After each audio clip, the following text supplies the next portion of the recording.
Mor Talla Gueye alias Nit Doff amati beneen retour de parquet ginnaaw tey bi nga xamante ni yóbbu nañ ko foofu sa tribunal waaye daal mujj la gis ki nga xamante ni moo di àttekat bi ndax nag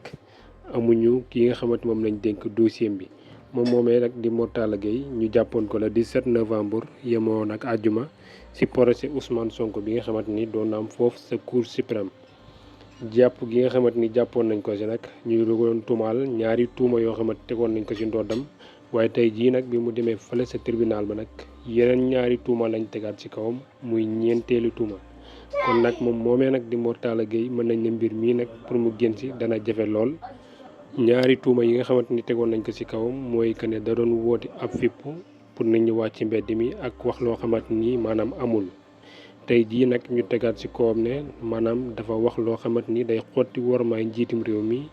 ak xotti wormaay ñi nga xamante ni ñoo di magistrat yi te di yëngu ci wàllum yoon.